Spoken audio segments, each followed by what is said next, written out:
सभी पेंशन धारकों को नमस्कार। बीएलएस न्यूज यूट्यूब चैनल पर एक बार आपका फिर से स्वागत है। दोस्तों, यदि आपको या अपने परिवार के किसी भी सदस्य को वृद्धावस्था पेंशन, विधवा पेंशन, विकलांग पेंशन मिलती है तो दोस्तों आपके लिए बड़ी अपडेट निकल करके आ चुकी है।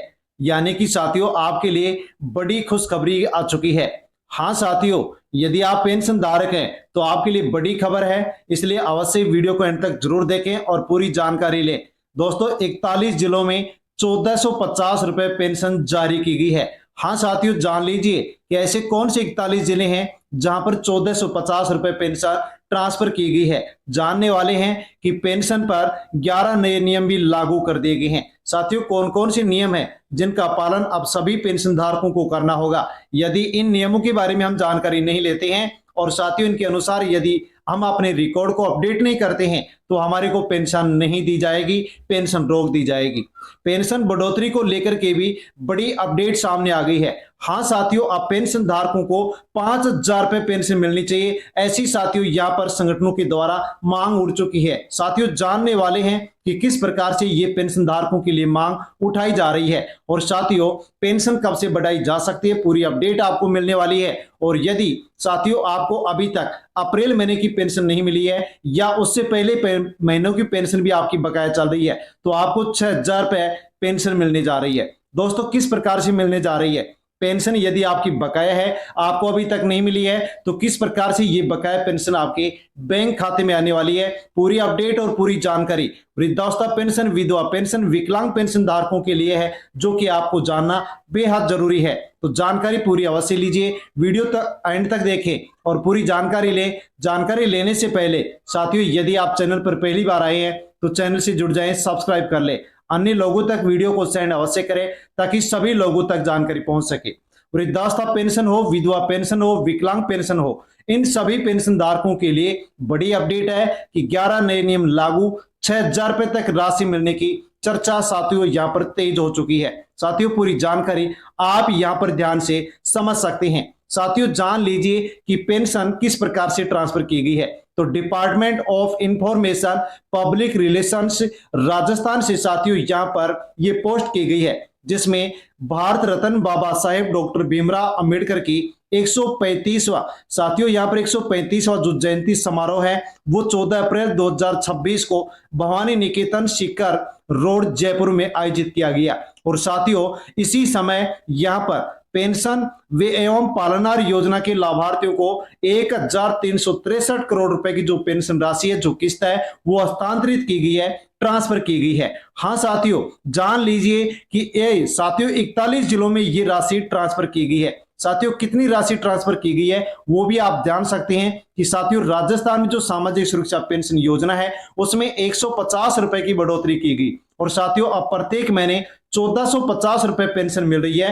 तो सभी पेंशन धारकों को 1450 रुपए पेंशन राशि ट्रांसफर की गई है, लेकिन केवल उन्हीं को मिला है जिनका अपडेट पूरा था। जिनका अपडेट अधूरा था उनको यह पेंशन राशि अभी तक ट्रांसफर नहीं की गई है। साथियों, आगे जानकारी लेते हैं कि यहां पर पेंशन धारकों के लिए बड़ी मांग उठाई गई है। हाँ साथियों, देख सकते हैं आप, दिव्यांग विकास संगठन राजस्थान की ओर से मांग की गई है कि दिव्यांग जनों की 50 रुपए जो पेंशन में वृद्धि की गई है ये नाकाफी है। हाँ साथियों, मासिक पेंशन 5000 रुपए की जानी चाहिए, ऐसी साथियों यहां पर इस संगठन के द्वारा मांग की गई है। सरकार को कहा गया है कि जो दिव्यांगजन है उनको बढ़ा करके 5000 रुपए पेंशन दी जानी चाहिए। साथियों, जानते हैं 11 नए नियम, यदि हम इनके बारे में जानकारी नहीं लेते हैं, अपडेट पूरी नहीं करते हैं तो साथियों हमारी पेंशन है बंद हो जाएगी, बकाया पेंशन भी हमें नहीं मिलने वाली है।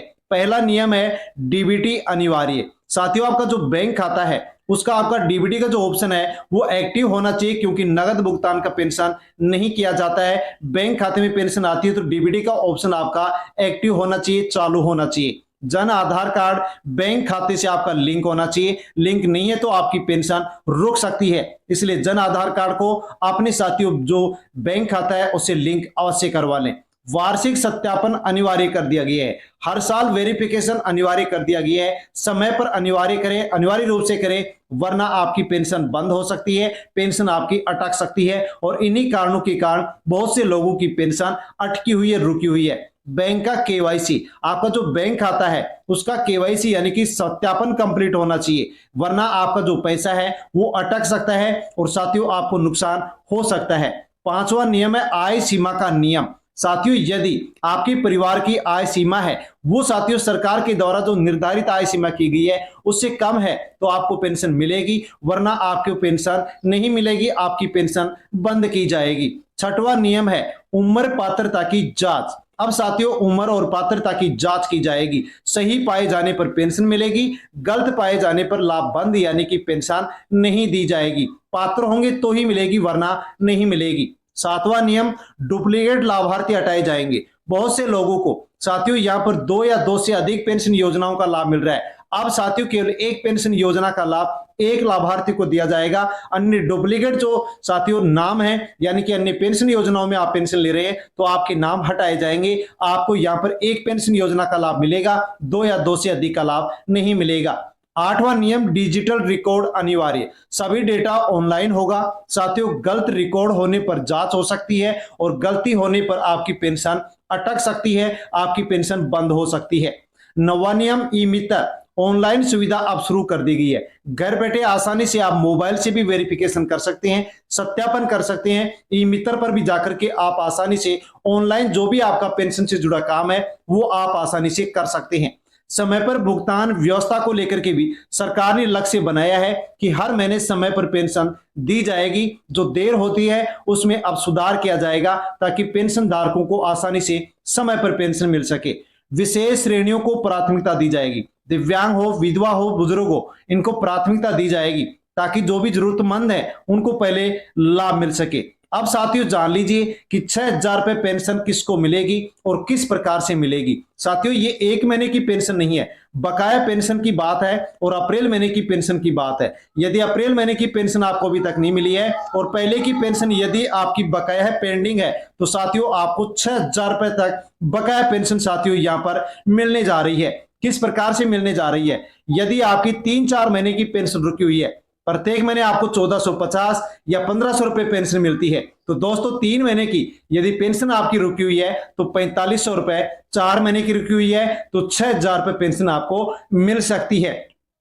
लेकिन कैसे मिल सकती है इसके लिए भी साथियों यहां पर बताया गया है कि उन्हीं को बकाया पेंशन मिलेगी, यानी कि जिसकी 2 से 4 महीने की पेंशन बकाया है, सत्यापन पूरा है, बैंक खाते का सत्यापन पूरा है, बैंक खाते का डीबीटी ऑप्शन पूरा है, उन्हीं को बकाया पेंशन मिलेगी, वरना बकाया पेंशन नहीं मिलेगी। जैसे कि देख सकते हैं कि इनको पेंशन नहीं मिलेगी। वार्षिक सत्यापन यदि आपने नहीं करवाया, जन आधार कार्ड बैंक खाते से आपका लिंक नहीं है, केवाईसी अधूरी है, आय सीमा से यदि आप अधिक हैं तो ऐसे लोगों को पेंशन नहीं दी जाएगी।